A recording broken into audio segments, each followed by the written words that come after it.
Alrighty you guys, so with yesterday's update, there was a lot to look at and I completely forgot to actually record the videos with the new bosses, so yeah, let's get on with that. So in this video I'll show you guys the tier 10 attempts for both of these instant dungeon bosses, where obviously this is where we're going to be getting our artifacts. Now, to be honest, the Tusk fight is a fight that we've already done beforehand, because of course he was available when Tusk the Shadow came out, and so we were able to fight this as a boss, so we kind of know already on how to go about fighting this boss. Now the required elements are dark and wind, so to give you guys the rundown of my setup, this is basically what I used. Predominantly 2 breakers and then just a main attacker. You can honestly, where Amamir is, if you want to put in a support character that can heal and debuff the enemy, I mean, that's fine. Obviously the one slot for the support could be whatever you want, but typically I always take breaks, because the sooner you can break him, the more quicker you're able to do a lot of damage with your West Wind. The West Wind is obviously the wind weapon, or the weapon in general, that is going to be doing a ton of damage. In terms of the shadows, you can put Igris up front so you get a crit rate increase, but since I've got Serbi and I want that crit damage increase, that's kind of what I'm going with. But you can put Igris up front, or even Blade. Is it Blade? Yeah, is it Blade?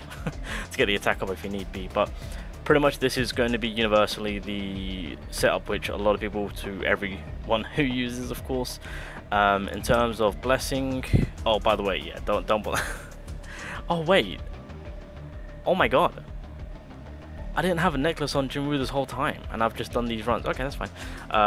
Yeah, don't really matter about artifacts, because we're only taking them for the breakage, and then yeah, I mean, it is what it is with that. I didn't even notice that. Oh my god. Well, I mean, that explains why my power level is low.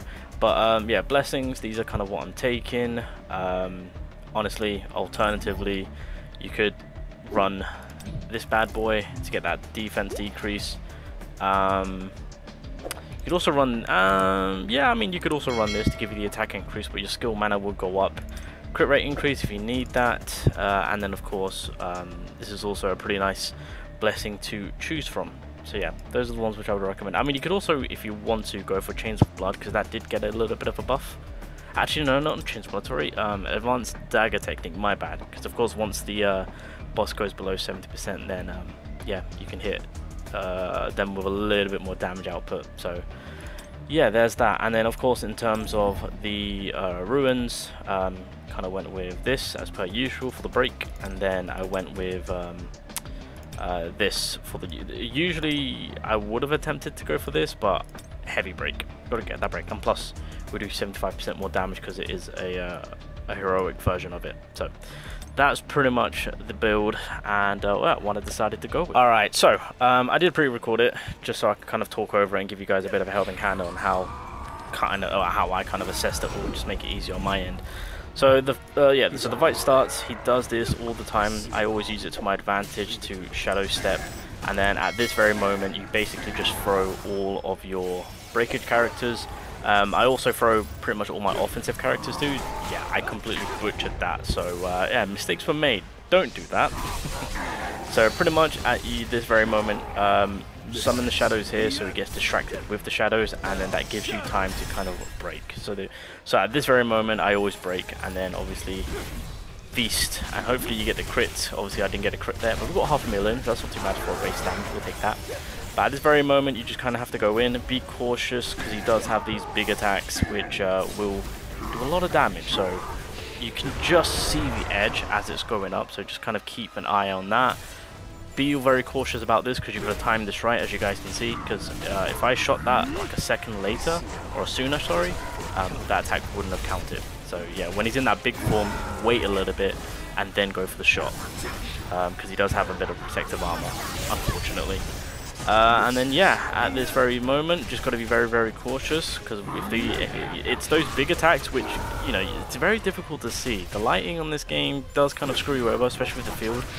But so this is why I mentioned when you're bringing your supporters, if you have Mei Lin, you can consider bringing her in, so that way you're getting the buffs. You can also remove the shield, but the West Wind does so much damage that you can quite easily just power through. And then of course, yeah, once he moves over to the starting point to where he originally was on the map, you have to be on the ball here. I mean, there's not much I can say. It comes down to you on assessing the threats on the field, because there's so much happening. So it really comes down to you and just keeping an eye on the ground floor when the animate. As you guys can see, like, there's so much happening. But pretty much save your ultimate. Don't bother using it. Realistically, you kind of want to save it for this very moment, because there's 3 statues which you have to destroy as soon as possible. Otherwise, Tusk will just spirit bomb your ass, one-shot you, GG. So to make life a lot easier, if you just ult, it kind of takes care of all of them, and then you can just kind of go in. And again, if you're lucky with your West Wind, you can potentially get a double crit, and it will end it because of how much health I should have at the end. So 1.9k, right? Oh, 1.9 mil, sorry. Didn't do the job, unfortunately. Again, with the little amount of health I've got, you've got to be very, very cautious about when the big attacks are coming in. At this point, I just kind of winged it because, of course, I couldn't see anything. So you know, there's no harm in dodging if you've got a lot of dodges. So yeah, you do get a lot of dodges. Let me just rewind it back so you guys can see. But anyway, this was tier 10, and there you go. But yeah, just an FYI, yeah, look, you get a lot of dodges, So you know, it's a little bit more safer to actually panic dodge, if you want to say that. So moving along to this cursed giant. Honestly, this is a new boss, by the way. I mess with this boss so hard because I just love the style of it. It kind of reminds me of Devil May Cry. But yeah, when it comes to this boss, the build, by the way, when I did the run, I didn't have a +1. I literally just summoned off screen. Don't judge me, alright? And I got the Phoenix Soul Bow, but my Phoenix Soul Bow at the time was at A0, no dupes. I haven't attempted it with an A1, so that would be inciting. But pretty much this is the setup that I took in terms of the characters. So that's kind of where things are at. And she did have a full curse set, by the way. Yeah, so Suyeon does have a full curse set. This wasn't there beforehand. Blessings I kept the same, again, as I've spoken about it beforehand on what you can use. In terms of the ruins, again, just keeping with the almighty break, because that's exactly what we need. And then I decided to go with the light version of this purely because of wanting the critical hit damage of 30%. Yeah, I mean, you could also opt out to grabbing this if you want to. That's not a bad idea, but yeah, if you're a crit player like myself, then yeah, you're gonna cater to this. But that's pretty much it. Alrighty, so pretty much as you make your way in, you just can't, well, to be fair, you can be extremely patient here, because he'll always, or it will always do this one attack where it'll just kind of swoop around and then do a little fling. Now, don't bother shadow stepping, because if you go into that red graveyard area, it stuns you. Pretty much just get close up and drop all your breakage. Now you can shadow step. And then, yeah, an A0 Phoenix Soul Bow is beautiful. It does so much damage. Now, the problem lies in this phase, because there's 2 beings that spawn in. The red one is healing the boss. The blue one is draining your MP. The reason why you want Cheyenne is because, of course, you can stop him from healing. You've always got that at your disposal. And then you can go for the statue, so that way he doesn't heal anything, right? And then when you destroy it, you can then head over to the MP1 and just kind of, you know, slowly get damages onto it. Now, I would say keep your eye on the boss, because as you guys can see, he is trying to get a little cheeky hit on me, but I don't know how, but I just kind of dodged at the right time, weirdly enough. But yeah, you've got your supporters at your disposal. Now, when you destroy both those statues, he does go well, yeah, he goes on one knee basically. Now, one thing which I will say is do not use any of your breakage when he's on one knee.